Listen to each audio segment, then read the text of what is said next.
Hello my dear listeners. நான் உங்கள் நிலா. நீங்கள் கேட்டுக்கொண்டிருப்பது நிலாவின் குரல். கடைசி அத்தியாயத்துல நாம ஆதியோடைய வருத்தத்தையும் ருத்ரன் சக்கரவர்த்தி அவருடைய குடும்பம் அனன்யாவை பார்க்க ஹாஸ்பிட்டல் போறாங்கன்னு பார்த்தோம். இனி அடுத்து என்ன நடக்கும்னு அடுத்த அத்தியாயத்தை பார்க்கலாமா? வாங்க கதைக்குள்ள போகலாம். கண்ண மூடி கதையை கேளுங்க. ருத்ரன் சக்கரவர்த்தி நேரா அவருடைய வீட்டுக்கு போனாரு. அங்க அவரோட அப்பா விஸ்வநாதன் சக்கரவர்த்தி, அவரோட தம்பியோடைய மனைவி சுலோச்சனா, சுலோச்சனாவோட பொண்ணு பூஜா அப்படின்னு எல்லாருமே ரொம்ப ஆவலா காத்துக்கிட்டு இருந்தாங்க. இதுல ஆரியனோட அம்மா மட்டும் இல்லல்ல. ஆமாங்க, ஆரியனோட அம்மா ஜெகதீஸ்வரி ஒரு கார் விபத்துல 15 வருஷத்துக்கு முன்னாடியே இறந்துட்டாங்க. காரை ஓட்டிட்டு போன ருத்ரனோட தம்பி, அதுதான் சுலோச்சனாவோட கணவரான மித்ரனும் இறந்துட்டாரு. இப்படிப்பட்ட கோரமான விபத்துக்கு அப்புறமும் இவங்க எல்லாருமே ஒரே குடும்பமா இருக்காங்க. அதுக்கு காரணம் நம்ம தாத்தா விஸ்வநாதன் சக்கரவர்த்தி தாங்க.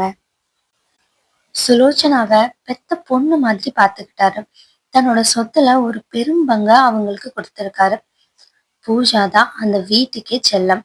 ஆனா அவளுக்கே செல்லம் தான் நம்மளோட அனன்யா. இப்போ இவ்ளோ பேருடைய ஆர்வமும் ருத்ரன் தனியா வர்றத பார்த்ததுமே அப்படியே காத்துல கரைஞ்சு போயிருச்சு. ருத்ரன் கொஞ்சம் அவசரமாவே வீட்டுக்குள்ள வந்தாரு. அவங்களுடைய வீடு சும்மா அரண்மனை மாதிரி ரொம்ப பெருசுங்க. அந்த அளவுக்கு ரொம்ப ஆடம்பரமான ஒரு அரண்மனை, ஒரு வீடு தான் அவங்களோடது. அப்பா, டைம் ஆயிடுச்சு, நம்ம சீக்கிரமா ஹாஸ்பிட்டலுக்கு போகணும்பா அப்படின்னு சொன்னாரு. ஆனா அவருடைய பதட்டம் நல்லாவே அவருடைய குரல்ல தெரிஞ்சுச்சு. ருத்ரா, ஆரியன் எங்க? ஆரியன் உன் கூட வரவே இல்லையா அப்படின்னு தாத்தா கேட்டாரு. ருத்ரன் சக்கரவர்த்தி தயங்கிக்கிட்டே நடந்த விஷயத்த எல்லாத்தையுமே சொல்லிட்டாரு. அப்பா, விடுங்க, நம்ம முதல்ல போய் அனன்யாவை பார்ப்போம். எப்படியாவது அனன்யாவை வீட்டுக்கு கூட்டிட்டு வரணும் அப்படின்னு ருத்ரன் சக்கரவர்த்தி சொன்னது பூஜாவுக்கும் ஓரளவுக்கு சரின்னு பட்டுச்சு. தாத்தா, எனக்கும் பெரியப்பா சொல்றது சரின்னு தோணுது. அண்ணி வந்துட்டா எல்லாமே சரியாகிடும் அப்படின்னு அவ தாத்தா கிட்ட பக்குவமா எடுத்து சொன்னா. அவங்க எல்லாருமே சொல்றது சரின்னு தாத்தாவுக்கும் பட்டுச்சு. ஆமாங்க, அவங்க சொல்றதும் சரிதான். ஆரியன் யார் சொன்னாலுமே கேட்க மாட்டான். சரியான பிடிவாதக்கார, கோவக்காரன். ஆனா அனன்யாவோட பேச்சுக்கு மறு பேச்சு ஆரியன் எப்பவுமே பேசினது கிடையாது. இப்போ எல்லாருமே ஒரே வழியா கார்ல ஏறிட்டாங்க. ஹாஸ்பிட்டல் பக்கம் தான் போயிட்டு இருக்காங்க. ஒவ்வொருத்தருக்கும் ஒவ்வொரு விதமான எண்ணங்கள் இருக்கு. பல மாசங்கள் கழிச்சு அவங்க வீட்டுக்கு மகாலட்சுமி திரும்பவும் வரப்போற சந்தோஷம் சுலோச்சனாவுக்கு. அந்த வீட்டுல அவளை விட அதிகமா குறும்புத்தனம் செய்யற அண்ணி மறுபடியும் வரப்போற சந்தோஷம் பூஜா குட்டிக்கு. தாத்தாவை மறுபடியும் இளமையா மாத்துறதே அனன்யாவோட சுத்தித்தனமான பேச்சு தான்.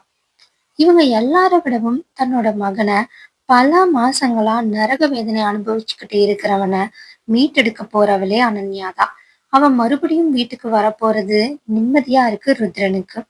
இப்படி எல்லாருமே அனன்யாவை பத்தின எண்ணங்களோட ஹாஸ்பிட்டல்ல வந்து சேர்ந்துட்டாங்க. அங்க இவங்களுக்கு ஒரு அதிர்ச்சியான விஷயம் என்னன்னா, இவங்களை ஹாஸ்பிட்டல் கேட்லயே நிறுத்தி அவங்களுக்கு அனுமதி இல்லைன்னு செக்யூரிட்டிஸ் சொல்லிட்டாங்க. தாத்தாவுக்கு தாத்தாவுக்கு கோபம் தாங்கல. எங்களை யாருன்னு நினைக்கிறீங்க? எங்களுக்கு பர்மிஷன் இல்லையா? நீங்க 2 பேரும் இங்க மட்டும் இல்ல, வேற எங்கேயுமே வேலை செய்ய முடியாத மாதிரி நான் செஞ்சிருவேன். நான் யாருன்னு தெரியும் தானே அப்படின்னு அவர் கோபமா பேச அவங்க 2 பேருமே ரொம்ப பயந்து போயிட்டாங்க. தயவு செஞ்சு எங்களை மன்னிச்சிடுங்க சார். உங்களை உள்ள விட்டா எங்களை கொன்னு போட்டுருவாரு எங்களோட முதலாளி சிதம்பரநாதன் சார். உங்க யாரையுமே உள்ள விடக்கூடாதுன்னு சொல்லியிருக்காங்க அப்படின்னு செக்யூரிட்டி சொல்லிட்டாங்க. ஆனா ருத்ரன் இதை விடுறதா இல்ல. டாக்டர் வர்மனுக்கு கால் பண்ணி கடைசியில அவரோட பெர்மிஷனோட எல்லாருமே ஹாஸ்பிட்டலுக்குள்ள போயிட்டாங்க. ஒரு வழியா ரூம் நம்பரையும் கண்டுபிடிச்சு அங்க போய் கதவை தட்டிட்டு ரூம்குள்ள போனாங்க. வெள்ளரி பிஞ்சு மாதிரி அனன்யா பெட்ல படுத்திருக்க. அவ பக்கத்துல வைத்தீஸ்வரி அவளுக்கு சூப் ஊட்டிட்டு இருந்தாங்க. இவங்க எல்லாரையுமே பார்த்த வைத்தீஸ்வரி என்ன சொல்றதுன்னு தெரியாம ஒரு மாதிரி நிலத்தடுமாறி நின்னுகிட்டு இருக்காங்க. ஆனா பூஜா ஓடி வந்து, அண்ணி எப்படி இருக்கீங்க அப்படின்னு சொன்னா. தாத்தாவோ, அனன்யா குட்டிமா எப்படிமா இருக்க அப்படின்னு கேட்டாரு. இவங்க எல்லாரையுமே பார்த்த அனன்யா ரொம்பவே குழம்பி போயிட்டான். அம்மா, யாரும்மா இவங்க எல்லாரும் அப்படின்னு அவ வைத்தீஸ்வரிய பார்த்து கேட்டா. இப்படி அனன்யா கேக்குறது அங்கிருந்த எல்லாருக்குமே ஒரு பேரதிர்ச்சியா இருந்துச்சு. ஆரியன் குடும்பத்தோட கெட்ட நேரமோ என்னவோ, சரியான நேரத்துல அந்த இடத்துக்கு சிதம்பரநாதரும் வந்துட்டாரு. அடுத்து என்ன நடந்துச்சு தெரிஞ்சுக்க ஆவலா அடுத்த அத்தியாயம் வரை வெயிட் பண்ணுங்க. நீங்கள் கேட்டுக்கொண்டிருப்பது நிலாவின் குரல். நான் உங்கள் நிலா. தொடர்ந்து என்னோட கதையோட அடுத்த அத்தியாயங்களை கேட்டு ரசிக்க நிலாவின் குரலை சப்ஸ்கிரைப் பண்ணிக்கோங்க. Take care. பாய் பாய்.